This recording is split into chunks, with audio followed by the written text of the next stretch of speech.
Welcome back, folks, to Viewpoint the Heeraman podcast. This is episode number 23. It's been a rather disruptive and radical week for folks following the news. And if you're someone that believes in democracy, I think what happened this past week, should scare not just you, but should scare everyone. But we'll get into the news and my viewpoint in just a bit. Before we get into all the details, of course, allow me to welcome back everyone, all listeners, and especially to my new listeners as well.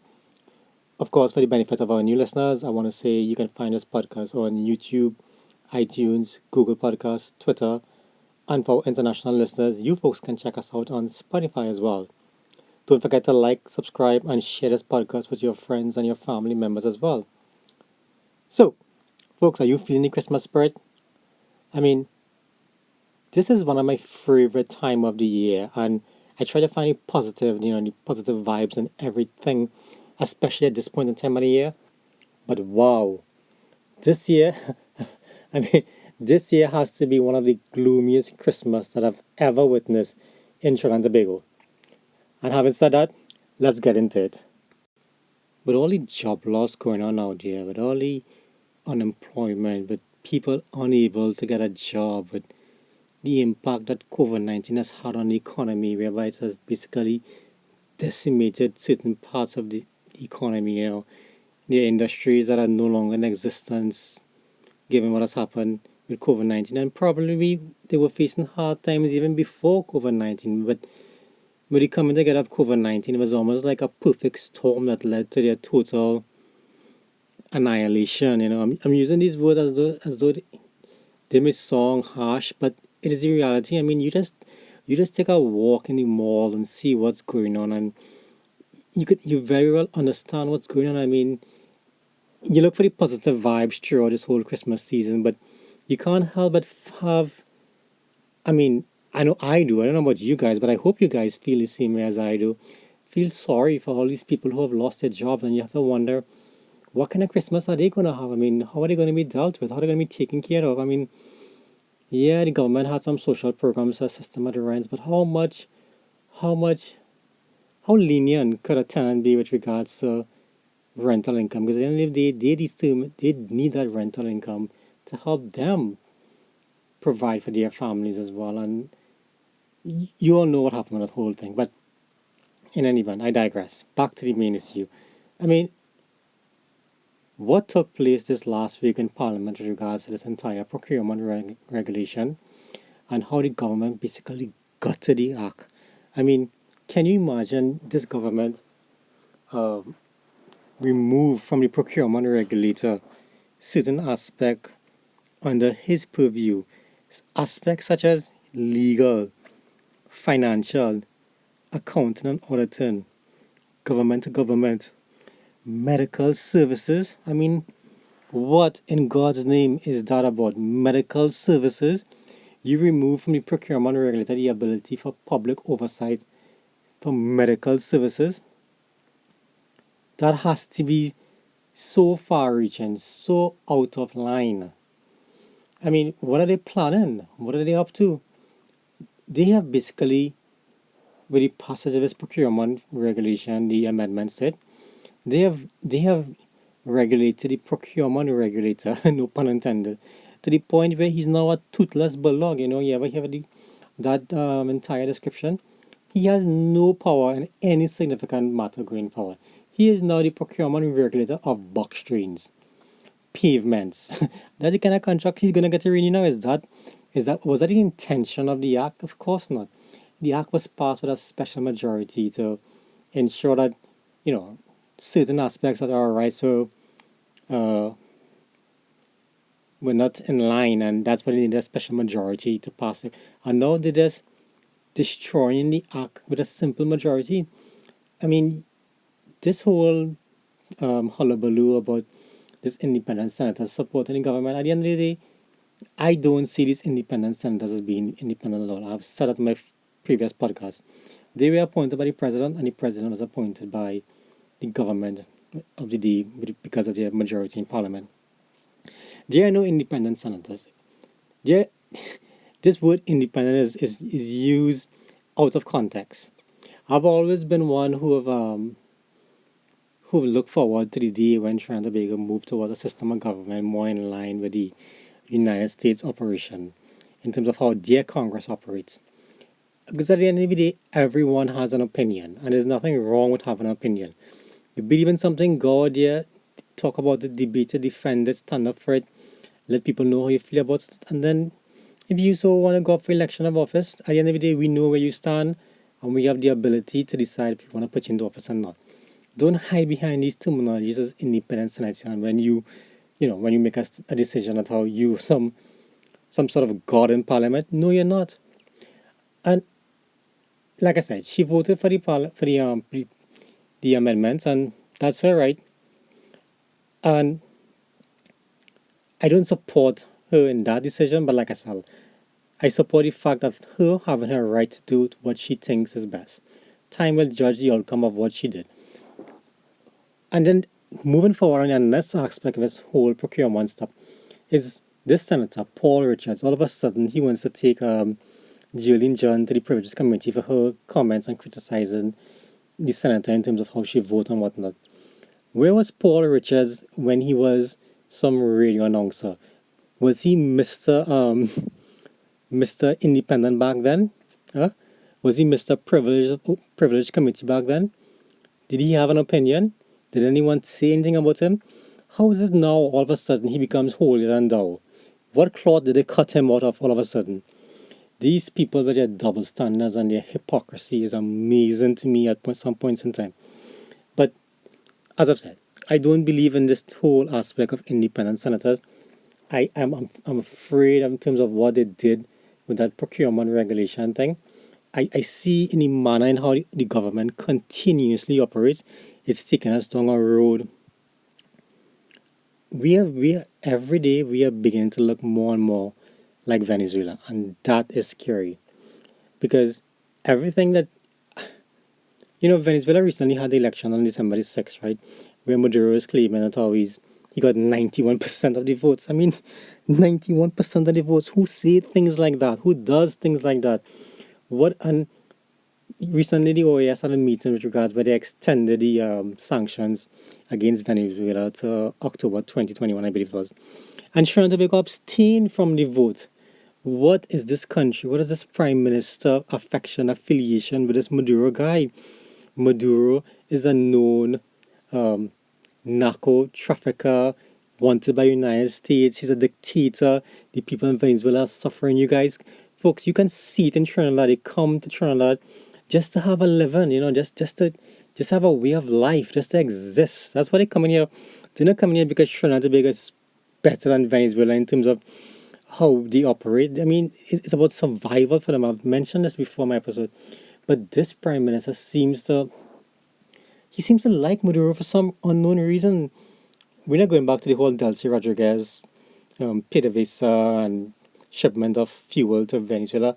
That the truth of these things will eventually come out, and we probably won't like what happens, but nonetheless, there are actions and there are reactions, and obviously there are consequences to actions that will take place at that point in time. But I just don't understand what's going on. Why we continuously seem to be holding on to Maduro. I mean, why?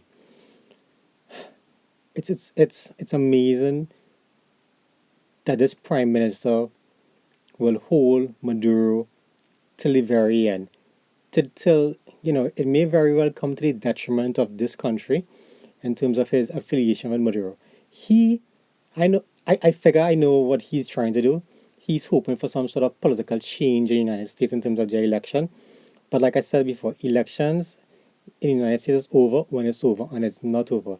You all see Trump fighting a significant battle with regards to his accusations of a voter fraud in a couple of these swing states. I think it's Michigan, Wisconsin, Pennsylvania, Georgia, and Arizona. Though I don't know if I have the 5 states correct here, but he's alleged massive fraud. And from what I've seen, Georgia, yeah, that could be a problem there in Georgia with regards to what took place in Georgia. But those things will play themselves out. But Rowley's playing the fact that when Biden comes in, his whole position on Venezuela will change, and U.S. position on Venezuela will change. And if it does change, we are going to head down the road of Venezuela very, very rapidly. If it doesn't change, Trinidad and Tobago is going to see so much sanctions with regards to how we deal with Maduro. Because Biden will say one thing just like every other politician when it comes to campaigning. And after the campaign is over, after the swearing-in ceremony takes place, something totally different. Because it's not going to be what you think it's going to be. The campaign is over. It's time to govern. It's time for the US to move forward with regards to how they operate. I hope this Prime Minister game that he thinks he's playing with regards to the US and how they operate eventually works out, but it's scary. On another topic, I see the Law Association now complaining with regards to certain aspect of a bill that um, the Attorney General would like to pass. And they are calling for the Attorney General to stop the Senate from debating this bill immediately because they think the the passage with regards to amendment to the Evidence Act has far-reaching implications beyond the Chief Justice getting significant power with regards to how judges carry out their courtroom hearings. And the law association is of the opinion that how it's going to erode the independence of a judge with regards to how he handles his courtroom. But more than that, I don't understand why all of a sudden the government seems to find the need to pass these acts after just having passed the procurement legislation, gotten it, and now it seems almost as if they want to control every single aspect of our lives, you know.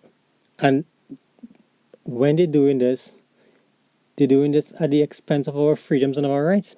These new pieces of legislation that they're passing in Parliament is to restrict gathering, something that they have already done with regards to these health ordinances. And now they want to do it with regards to legislation. Folks, I've said on many occasions on this podcast, it's never been about, um, preventing this COVID-19 disease from being spread and all that stuff.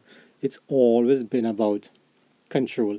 And that's what we see now. We see now the government recognizing that eventually these restrictions are going to be lifted.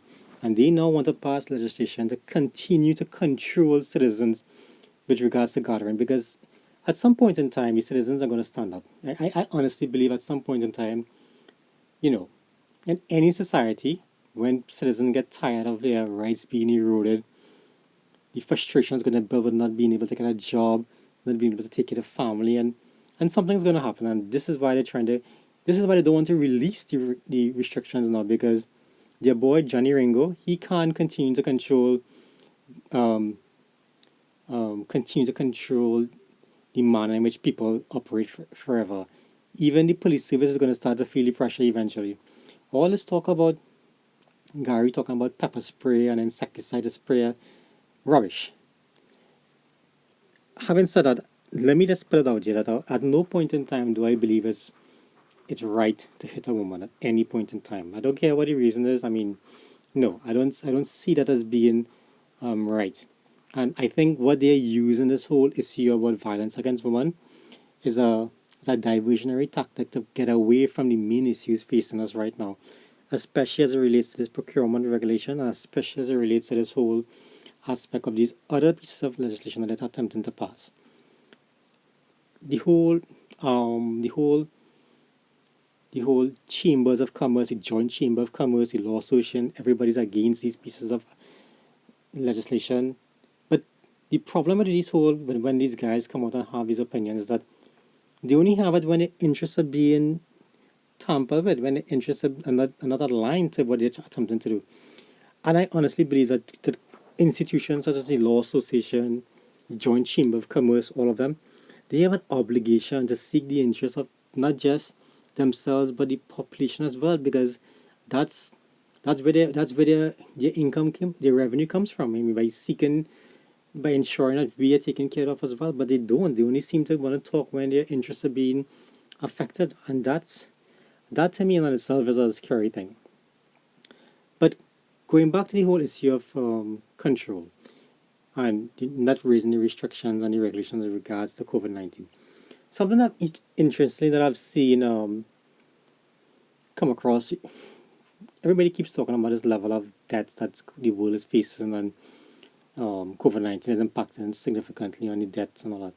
But I've gotten the data from 2010 with regards to debts in the United States. And in 2010 to 2012, for those 2 years, 3 years, debts have been 2.5 million. 2013 to 2014, 2.6 million. Well, this is each year, of course. 2015 to 2016, 2.7 million per year. 2018, 2.8 million. 2019, 2.9 million. And in 2020 so far, 2.5 million. So despite the virus, U.S. debts this year are literally no worse than when they were compared to previous years. And these statistics are from the Center of Disease Control. I just don't understand what's the big issue with regards to COVID-19. To me, it's a deadly virus like like some of these new viruses that comes up. But the implications of people have been talking about a virus that we lose more people from and poverty and hunger than we lose from COVID-19. And we didn't shut down the world for poverty and hunger, but we shut down the world for COVID-19. I don't understand it. I just don't get it. But it's a dangerous game. It's a dangerous game that we're playing, and it's all gonna play out eventually. It's all gonna play out eventually. But one more thing I want to say about this whole issue with regards to this prime minister playing this game with how the U.S. election is gonna finally turn out. Time magazine has recently issued a picture with regards to Kamala Harris and Joe Biden on the front page. And they basically call him the person of the year or the person of the year for 2020. I don't understand how, just like Barack Obama, who has done nothing, same thing with Joe Biden. They have done nothing so far. Even before they've made a day in office, they have no picture on Time magazine. And I honestly believe that it would have much better served if the people who should have been on the front cover are those people who don't have a government job that pays them not to work, or those people who don't have a white collar job that pays them to stay home and work. But I tell you who I think it should be on that Time front page cover of the magazine. It should have been a dedication to those who have lost everything, to those who have lost everything, while those who have lost nothing continue to lecture us about saving one life. Continuing, and while they're saving that one life, or they're trying to save that one life, hundreds of other people are losing their way of life. It'll make sense. But anyhow, let's move on to a different topic. I see the Regulated Industries Commission has now begun the process of moving forward to have a rate increase with WASA and TNTech, and then they now have it's a three-part process, and then at the end of the day they're going to issue their final recommendation. But folks, they can say what they want. That rate increase is going to come because the government has reduced its subsidies with regards to TNTech and WASA in their budget, and they now have to find a different way of raising that income. That revenue is going to come from you and me via taxes. The government is going to hide behind and say that the RIC, the Regulated Industries Commission, is a so-called independent and impartial body. But you and I both know when it comes to the appointment of board of directors for the RIC, the government does it, the ministry does it. So there's no independence as it relates to the RIC. They are going to do what they have to do to increase the rates so that TNTech and WASA could continue to get whatever subsidies they want to remain in existence. They may very well restructure these two companies and more unemployment, of course, is going to come from that. But they're going to have to do what they have to do to increase the rates so that those companies get more revenue via taxes.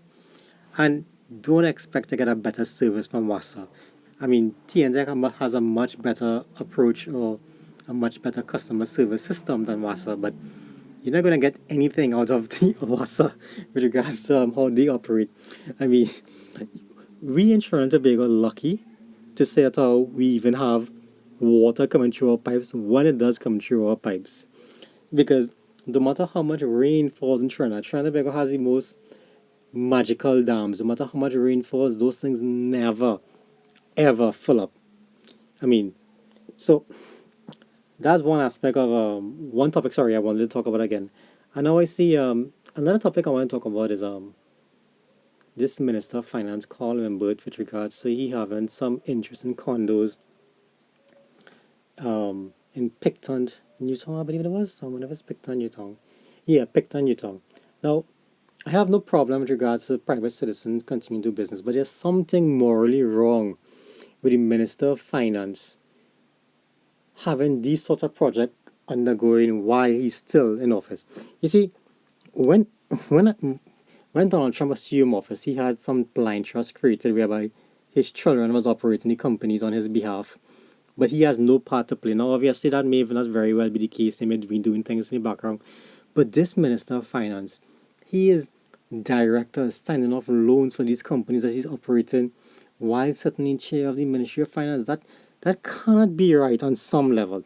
Something has to be something has to be wrong with regards to that whole approach and how it's continuing. But no one seems to say nothing with regards to that. I just don't understand that. I mean, when is the population of Trinidad and Tobago going to say, you know what, we've had enough of these um of these advantageous positions that some people are getting at the expense of others. When are we going to say anything about that? I mean, it's amazing what's taking place. But in any event, I think I think this week is probably going. I'm gonna have like one more podcast next week, and I think I'm gonna wait until the beginning of next year. Sorry to continue, but next week, the 21st, is I'm gonna do that episode, and then just take a break, or maybe if any major news item comes out, I'll probably just use viewpoint talking point memos to come back out and just give an opinion on that. But right now, I was pretty long last week doing my episode, so right now I think I'm just gonna end right here for now. Take care, folks.